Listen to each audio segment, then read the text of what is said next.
Hey guys, and welcome to askmark number 21. Happy Friday to our YouTube family, and happy Is it Monday. 21 or 22? I feel like I did 21 Yeah, it last probably week. is 22. Yeah, 22 probably. I probably looked at 21. Because you said that it can. Yeah, because you said that it can Yes. drink in America now. Yeah, 22. Yeah, 22, and you got the key to the door as well in England. 21. So yeah, sorry, 21, episode 22 of askmark. That's 20 episodes more than I thought we would ever have done of this program. But never mind. I'm only joking. Anyway, yes. So anyway, happy Friday, everyone on YouTube. Happy Monday to our podcast family. Mark. How Hi. the devil are you today? I'm good. I'm very good. The weather's starting to warm up. Yeah. So it's not quite so frosty when I go outside. Oh, I but, thought you were going to say nipply. Nipply. Nipply. Yeah, technical term. No. no, it's pretty good. So yeah, it's at that awkward point where it's like it's freezing first thing in the morning. When you take the dogs out for their morning walk, then you need the coat on. But then by the evening or the afternoon, you're just like stripping down to a t-shirt because it's actually kind of warm. Yeah. No, spring. Spring. Well, I went is out. upon us. Yeah, I went out for a walk yesterday, and when I was in the shade, I was like, and then as soon as I was in the sun, I was like, what's going on? I'm sweating. It's buckets. Yeah. Hey, global warming, mate. Weird thing. Right. Anyway, Just. there we go, guys. That was the weather update for the week. You're welcome. That seems to be its own segment on askmark.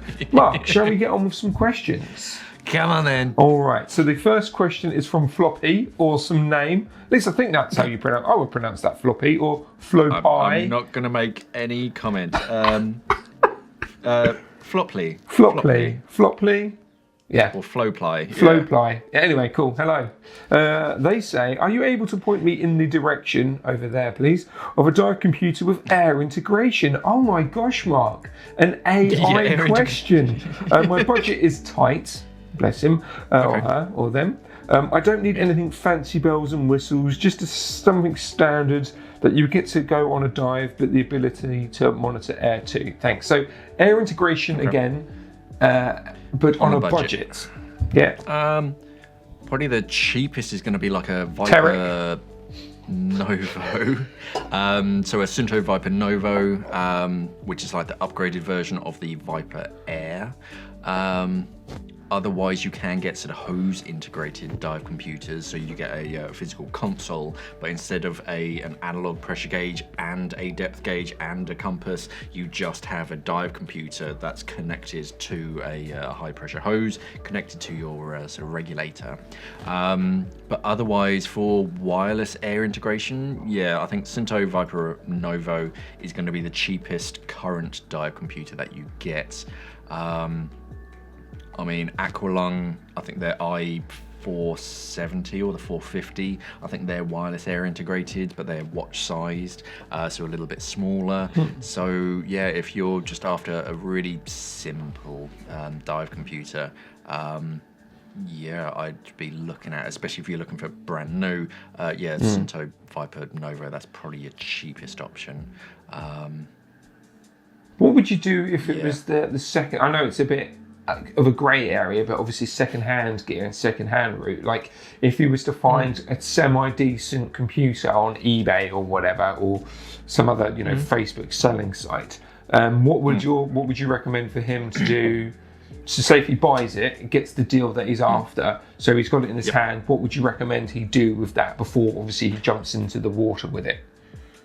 If anything. So yeah, I mean, the first thing that I'd probably do is just change the battery if it's user changeable, because they're not that expensive to get a complete kit. Make sure you get the correct O-ring as well, and or just send it to your dive center to make sure it's done, and then just switch it on out of the water.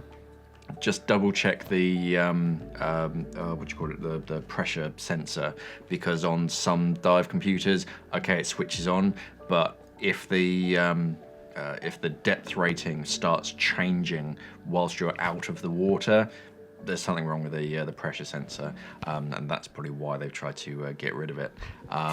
So it should just stay on 0. Sometimes they go to like 0.1 because they get a little bit confused, but if it's anything more than like 0. something, then yeah, you got a duff pressure sensor. But yeah, just double check how old it is when it was discontinued. If it was discontinued like 10 years ago or something, then it might be hard to find replacement parts for it going forwards. But if it's a few years old, 5 years old or something, and it's been relatively well looked after, then yeah, dive computers can last a long time nowadays. All you really have to do is just get that battery changed every so often, and yeah, you can be onto a winner. Transmitters, they had an update a couple or even a few years ago now where I think they had to update the frequencies and a few other stuff, because depending on which country you're diving in, it can break the law, because in I think it's France or something, and the US, certain frequencies are used by like the police or the military, so they don't like commercial products using that frequency, so they had to change them a little bit. And if you were diving with multiple transmitters, if they're all on like the same frequency or something, I don't get the science behind it, but if they were all like too similar, they just end up interfering with one another. So I think they just separated them a little bit. But yeah, secondhands, if it's in decent condition for a fair price, then yeah, there should be no problem with it. Just double check. If it's with Sunto, it'll need a flow restrictor, and make sure that the transmitter has a little O laser etched into it. That means that it had an update through 2 or 3 years ago, so they should all have a little circle on them. If it doesn't, then you'll have to send that off. That was part of a free recall. There was something wrong with the flow rate restrictors in them. Otherwise, yeah, they haven't changed that much. So yeah, you should be able to use second-hand stuff fairly confidently. Cool, excellent. Well, I hope that helps out. Guys and girls, have you had? Did you get yourself a bargain, a second-hand air-integrated dive computer? Where did you get it from, and why did you choose it? Yeah, the rubber strap. That's why. Let us know in the comments below, you know, how and why you chose the second-hand dive computer that you've got. Pros and cons. Let us know, so then yeah, we can help Floppy out. Floppy. Anyway, let's go to question 2. So this is from Claudio Neto. Hopefully I pronounced that right. Claudio. I'd say that. Yeah. He says, "Hi guys, I'm well into my 2nd year of scuba diving. Well done. And since last year, I've been acquiring all my gear. Since I live in Portugal, the Portuguese mainland, but I'm a regular traveller to Azores.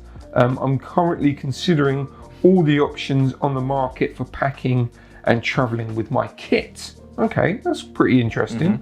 I'm a bit of a loss considering a rigid case, a roller bag or a duffel bag, or maybe even a Terric. That's not going to help you pack your fins away. It will. You should buy. Well, it's going to help you, because you can, if you buy a Terric, then you have everything. In that one dive computer, so it's a lot. It's going to make a lot. Anyway, there seems to be pros and cons on every type of bag, either being weight, handling, security, or protection of the gear inside. Could you guys discuss a topic a bit? Yeah, definitely. So I've travelled a fair amount with my dive equipment, and I've done a little bit of everything. Duffel bags, they're great because. They're great as a sort of when you're packing them, when you're unpacking them, and when you've unpacked them, because they're relatively light, and you can fit a lot in them. And then when you get to the dive sites, you kind of open it up and you get all your stuff out, and then you can kind of collapse the bag and it packs down really pretty small. The place where it sucks is wherever you're traveling, because even with like a single shoulder strap, it can get like a weighty. If it's anything over like a 90, maybe 100 litre bag, the more you put in it, the heavier it's going to get. So it just ends up being dragging. And when you get to a certain point, baggage handlers, they don't like them because they have those compression straps down the side. They have the grab handles on the top. They have the shoulder straps. No, I'm sorry, sir. It has to go through oversized luggage. So you then have to carry it from there to take it to a special place. Yeah, and if you're diving, and it involves like a lot of walking to a dive site, yeah, you just got to carry that thing. So that kind of sucks. But otherwise, pretty good. I use duffel bags quite a lot, but I tend to use like small duffel bags, and then like compile them like into one, as it were, if I'm doing one singular trip. Roller bags are good, but they suck when you're not using them. So very easy to get around sort of airports and whatnot. They're good because they have that sort of rigid base, so that protects your fins from being like bent and scrunched. And when you're moving through the airport and whatnot, it is so much easier, much more civilized.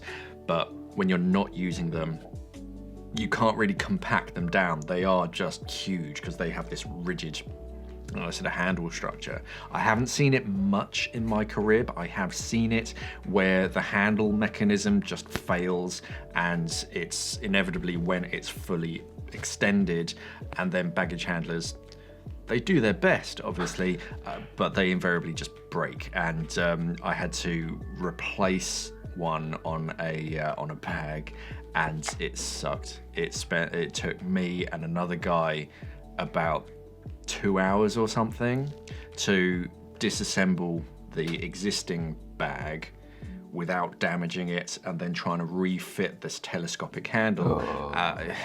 Yeah, that was tough. And because everything's like tensioned, so it all sort of fits in place, and you have these certain screws that have to go in when it's a certain place. And that was tough. I would have just thrown the bag away, bought a new one. Well, that was it. I think it was because it was under warranty. So they're like, oh yeah, that's fine. So instead of the company taking the bag back and like redoing it themselves, they just sent us, the dive center, the replacement handle, and like, yeah, fit it. No instructions. So we're like, oh, good Lord. Like, we're engineers. This will be easy. No, that's, that was rough. Yeah. I have used a, the best way to explain it would be a roller bag, but without the rigidity. Yeah. So it had wheels at the bottom, but the rest of the bag was kind of flexible. So I thought, hey, that would be quite interesting. So I had one as a sample. I took it out to Egypt. And after one single trip, bear in mind I only really used the bag to get from the UK through the airport, and then from the airport onto a bus, and then onto a liveaboard, and then back again. It actually wore through the bottom fabric, because where it didn't have the rigidity, the bag basically like bulged. It had a beer gut at the bottom, and it was just dragging, and it wasn't practical. So yeah, that went back, and I was like, no, thank you.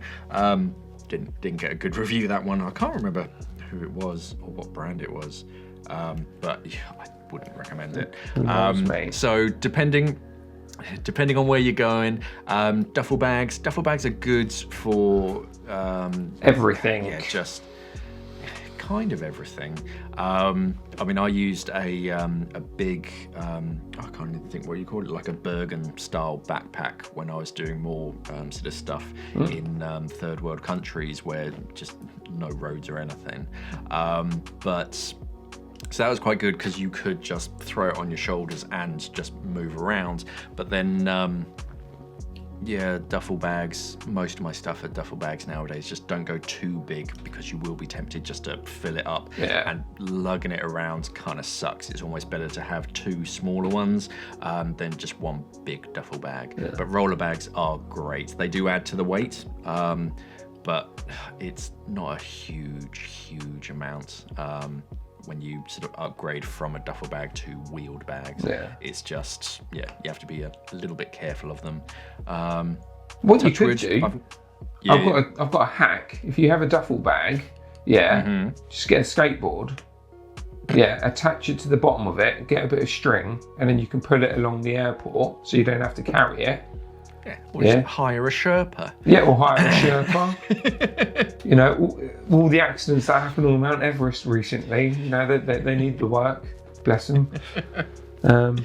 I was going to say, I swear, I don't know whether it was Cressy that pops to mind, but obviously I don't think it was the specific fold-up roller bag that you used, but you would put your fins inside the bag, and that would act as a hard base.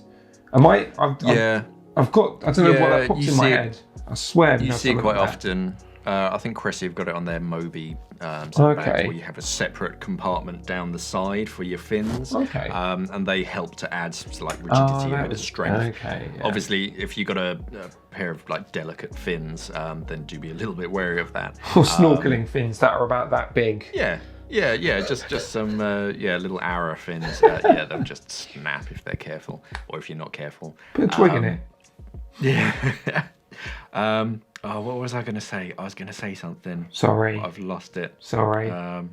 No, that's fine.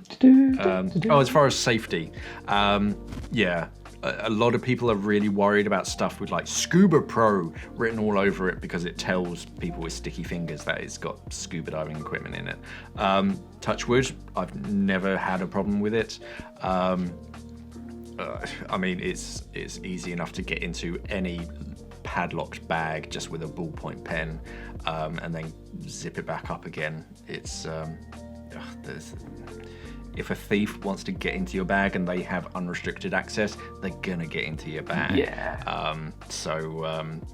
Yeah. Oh, that just reminded me. Back in the day, like with hiking bags, you used to get netting that was anti, like you couldn't even get pliers to it and stuff.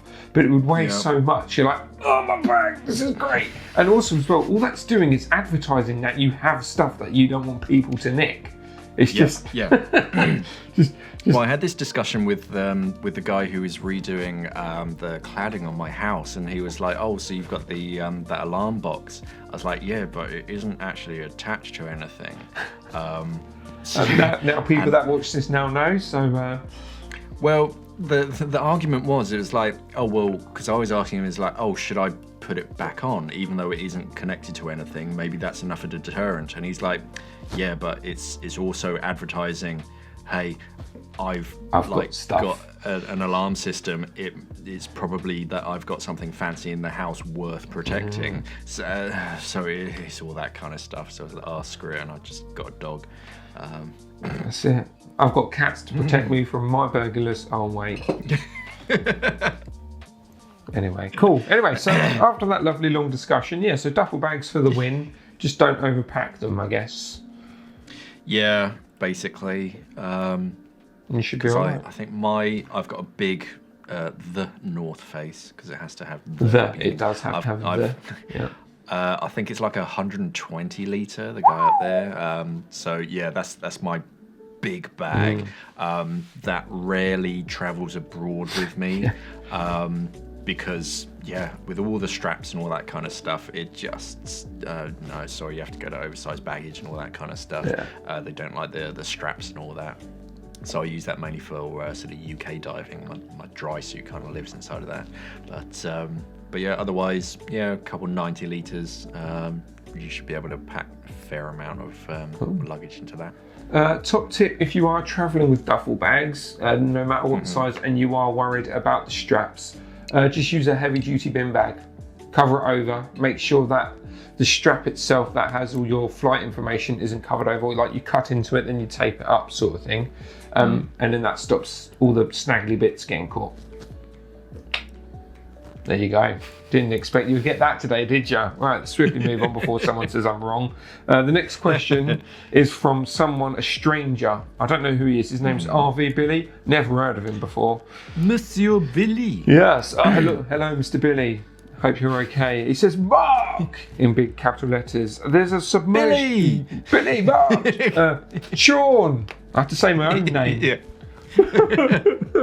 Anyway, there's a submergible UV 18 DPV for sale near me. It's been up for sale for a while. I feel like the guy may be asking too much for it. Everything that works comes with the loads of spare parts. Basically, it works. It comes with loads of spare parts. I was going to say everything that works. Everything that works. Everything the works. Doesn't work. The motor doesn't work. The paint works. That's the only thing that works. Anyway, he's asking for $2,400 US. A good deal, or is it bunk? I don't know what that means. I'm guessing rubbish. The DPD weighed 70 friggin' pounds. I said friggin'. I'm sure that's going to be all right. YouTube, thank you. Literally more than half what I weigh, so it's pretty hefty thing. He was looking at also getting an old Cuda 5550 or Sierra from Dive X from my buddy, but he wants 3K without a battery. His company does build batteries for them and he'll upgrade it like crazy, but dang, 3K no battery or anything. And then he says, cut this down before filming. No, we like it raw. So DPVs, money, are they worth money? Blah, blah, blah, blah. They're expensive, and the old ones, I say old ones, I think they still make some with the lead batteries. They're heavy, they suck, but they will be neutrally buoyant in the water.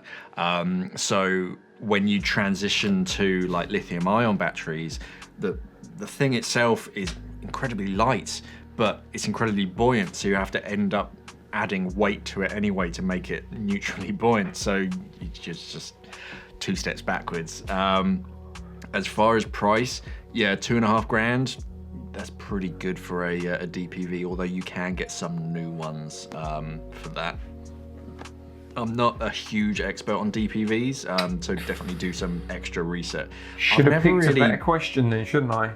Yeah, I've never really been exposed to that kind of side of things. I mean, I know of like Suex and Bonex and all those kind of stuff, but I mean, personally, I don't know Submerge or sort of Divex and whatnot. I'm aware of them, never use them, so I can't sort of say, oh no, go for this one in particular. I imagine the forums. I imagine the forums would be sort of a great place to check them out. But yeah, $2,500, $3,000. They're not scary numbers for me when I look at DPVs. I remember one year at, was it Eurotech? And they were giving away, I can't remember, it's a Bonex something, and that thing was like $6,000, and they were just giving it away, and you're like, oh my God. It was like a raffle, and that little thing in the back of your head goes, maybe it could be mine. Because that's how they get your mark. That's how they get It was just anyone who had who bought a ticket to go, and you're just like, oh my God, I could walk away with like a $6,000 DPV. I didn't win. Curse it! It's rigged, obviously. But yeah, no, DPVs, they are bonkers expensive. So yeah, just double check that everything does work and that you can get replacement parts for it, just in case something doesn't work. Very much like the used dive computer then. Yeah, exactly, yeah. £70, yeah, that sounds about right. And I don't think the UV18 is a particularly large DPV. I think that's the smallest of the submerge range. So yeah, they get bigger. It's the kind of thing where you're not carrying everything all at once. You take one specific journey just to get your DPV and get that into the water. Once it's in the water, they're neutrally buoyant, so they're lovely. But yeah, they are heavy. It's just the facts of life. Yeah, it's one of those things that you don't want to. I mean, if you got a guy who does sort of build batteries and stuff for them, then I'd probably go down that road, because then it's probably a bit more customizable for you, and you can sort of upgrade it and update it in the future. But yeah, $3,000 with no battery, yeah. Personally, I'd rather buy it from someone I knew than someone just random online. But yeah. Ask around on dive forums, because they'd be a better place. Personally, hold on, something better than dive forums, guys. Mark, you guys, the subscribers, DPVs, discuss in the comments below. And then the one that I really want to try out is the Scuba jet. It's we follow them on Insta, don't we? Scuba jet. Yeah, they're on. Where are they? Are they Italian or something? I don't know. But they're the dinkiest little thing, and like very clever sort of battery system on the inside. You can like stack them up, which is quite cool. An impeller as well instead of a propeller. I don't have the money to pay for one, but yeah, I'd like to try one. So Scuba Jet, if you're listening, if you're watching, give us a shout. Hit us up, mate. Let's go. Yeah, do it, right? Come on. Why isn't it already here? All right then. So yeah, we'll hand that over to you. So RV Billy, check the comments of this video as well, and have a conversation down below. And again, what we could do, if there's good enough questions and answers, maybe we can make a DPVVV video. Yep. From from you guys, and we make it, and then we monetize it, and we get money. So that's how it rolls. Swiftly moving on to the next question. Yeah, it's one of the things where, because they are like, and they're so like expensive and so big, it's rare that companies just want to ship them out to us to test them out. So I've never really been exposed to them. I'm aware of them. I've seen people sort of online, but I've never felt the need to sort of invest in one myself. It's just not something my diving like entails. But yeah, if anyone does have expertise in that area, yeah, shout us out down in the comments below. Sweet. So the next question is from Christos ZS. He left this comment on your wetsuit thickness video, Mark, that dive brief. Oh yeah. He says, having a dry suit means that my 5mm wetsuit is just for traveling and diving. What is the best way to store your wetsuit? Should it be in one of those plastic bags the company sends them in, or when you buy one? So yeah, wetsuit storage. The perfect way to store your wetsuit would be like on a inflatable mannequin, covered in a Ziploc bag, in the dark, in a like cool but not cold place. You kind of need to get as close to that as you can, because on like a full like inflated mannequin, it means that the neoprene isn't like bending and creasing in any one particular area, because as soon as you fold it, you're like creating this like crease, which is just kind of squidging that one particular section of neoprene, so all the bubbles sort of get scrunched down basically, so you get that cold seam running through it. I think some people do roll them, so you can sort of get a roll. You're still going to get some kind of pinching, but I mean, what the manufacturers tend to do is they get like a section of cardboard tubing, and wherever you need to fold it, they put that in the inside of that fold so that you don't get as much of a crease. Creases aren't the end of the world. If you do sort of wear the suit, move around with it, it does tend to kind of loosen it up, and you can get those bubbles back. They'll never be 100%, but they can get back a little bit better. But yeah, the main reason they go in sort of plastic bags is just to protect them from everything from dust to sort of UV rays and all that kind of stuff. So yeah, if you can keep it in a plastic bag, it is a little bit better. It helps prevent sort of ozone and just sort of gases from reacting with the materials. But yeah, cool, dark place. Treat it a bit like bread, and yeah, it should last as sort of long as possible. I mean, my one is folded sort of on a shelf with nothing on top of it, in a cupboard in the dark, in the house as well. Try not to. I don't use it anymore. Like Christos, I use my dry suit for most of my diving. And yeah, put it in the house. Don't put it in a shed, because the shed goes really hot in the summertime and then really cold in the winter time, and that's just gonna screw up with the neoprene. So yeah, if you can keep it in the house, at least that keeps it at a relatively stable temperature. But yeah, that's kind of the best way. If you have the space, lay it completely flat. Otherwise, you can use hangers, but try and use the widest sort of hangers that are like the shape of your shoulder, again, so it doesn't crease the shoulder. And if you hang, of course, all the weight of that suit is just pulling down on the shoulders, so it can stretch and do some damage to the shoulders. So it's better to sort of lay it down on a shelf. Yeah. But yeah, don't put anything on it, because any weight on top of it is just going to bear down. So you'll see on a lot of new suits around zippers, they have a small square of neoprene just over that, so that doesn't dig into the actual suit itself as much. So yeah, as best you can, that's probably the best that you can do. And if you don't have a bag to store it in, wait a month or so, and the Simply Scuba wetsuit bag will be back in stock.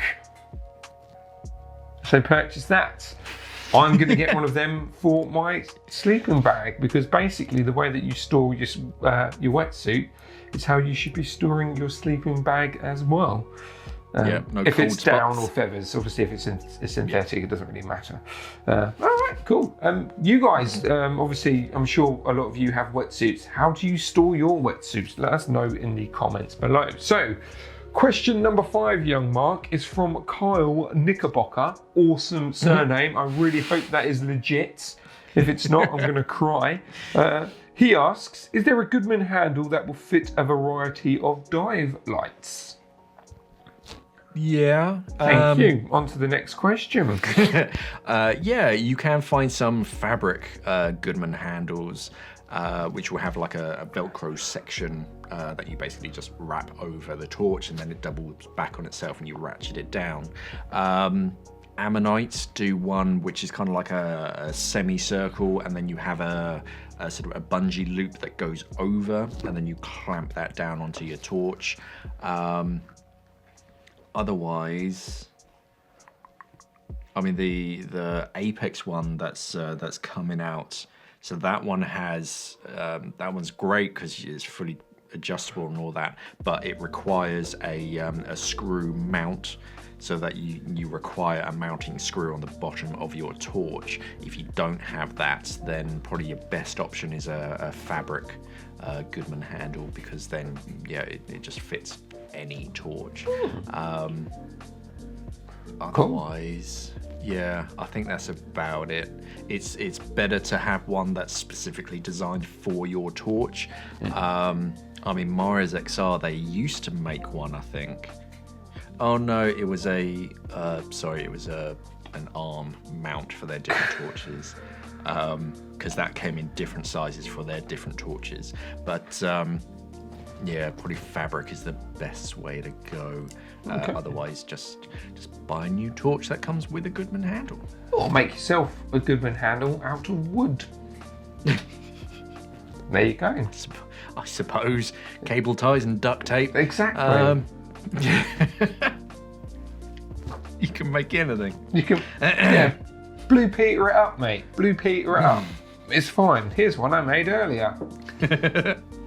What you could do, you could get 2 Goodman handles, different sizes, break them up, and just stick them all together till it fits you perfectly. Buy 2 new ones and break them up, obviously. They've got to be new. You don't want second hand. Swiftly moving on to the last question. That is right, the last question, because we now only do 6 questions here on askmark. It's from Adam. Turnidial? No, I don't know why I'm saying turn. It's Kern. Kern Diadi. Kern Diadi? Kerniadi. Adam. Hey, Adam. It says, hi, Mark. I'd like to ask you, are there any specific conditions, and in brackets, dive profiles, for using CCR? For example, is it safe to use CCR in a site known for its current, i.e. Komodo, Nusa Penida, or Tanjung Bira in Indonesia? Thanks. I totally butchered those. No, I butchered them. I butchered them.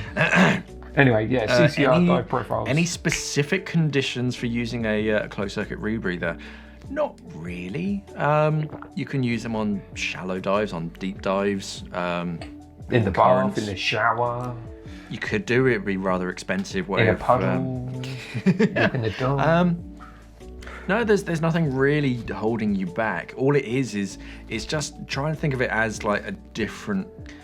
No, probably not even a different way of diving. Just a different way of gas management, in that instead of just open circuit, you're recycling the gas that you're breathing. So it is better for deeper diving, because it will be adjusting your gas mix depending on your dive profile. So it's almost better suited for deeper diving, but also for extended diving. So diving for longer, because with a small 3-liter tank, you can get hours of dive time out of it, because you're only topping up the oxygen that you're metabolizing, and you'll get to a point where the limiting factor is going to be in your scrubber, how long the scrubber actually lasts. So I mean, there's nothing.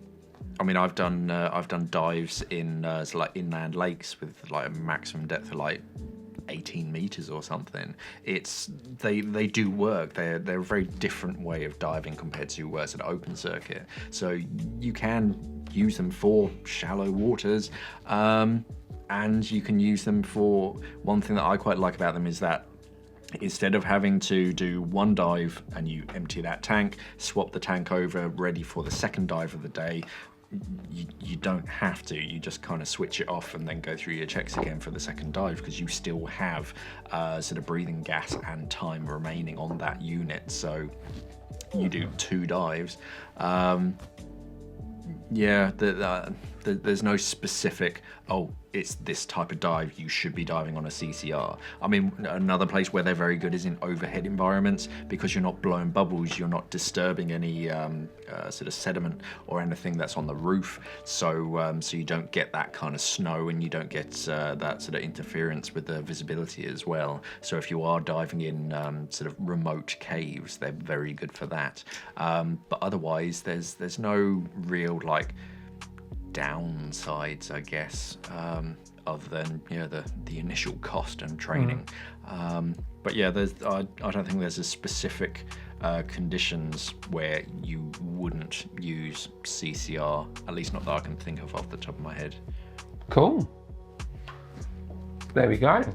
That is askmark 22 done. Again, if you CCR, if you know of anything where you can only or anywhere where you can only dive CCR, let us know. Open up the discussion. Yeah, I mean, Interesting one. It's more the other side of it. I'm trying to think of a place where you wouldn't use a CCR. I mean, a swimming pool, I guess. It'd be a bit of a waste. Yeah. But just imagine that. Yeah. I have seen people do it. I think more for like training and testing. Yeah. But no, it's a waste of scrubber. Yeah, exactly. Oh well, never mind. Anyway, that was askmark 22. It's definitely not askmark 21. So cool, man. I'm gonna end it, Mark.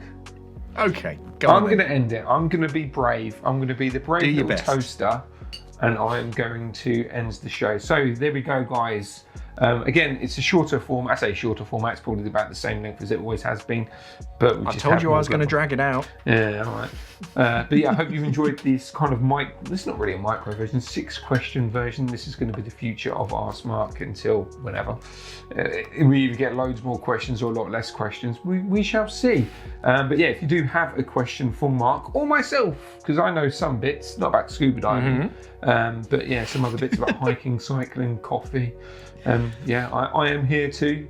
You can ask us questions, although it would be very random if we started getting more of that sort of questions over scuba. Hey, ask Sean. No, that's not going to happen.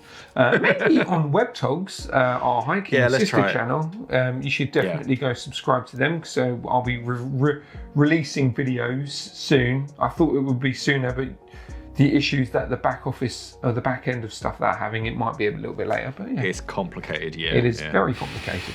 But yeah, anyway, I'm just plugging something else now. This is why I don't do the outros, guys. But yeah, if you do have questions for Mark, just add the hashtag #AskMark in your question, the beginning, middle, or end, wherever you want to stick it. We will find it, and if we like it or if we can answer it, we will pop it in the show. If you have a question or you put a question in and you don't see it in the show, don't get offended.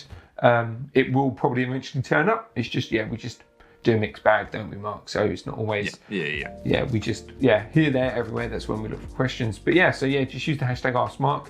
Obviously, if you want them to know about the latest gear or see the latest gear in the scuba diving world, don't forget to check out our website, Simply Scuba, because funnily enough, we actually are an online retailer. It's a bit weird, but apparently that's what we are. We're not a media company that talk about scuba diving. We're an online retailer. But go check out our website, simplyscuba.com, for the latest gear.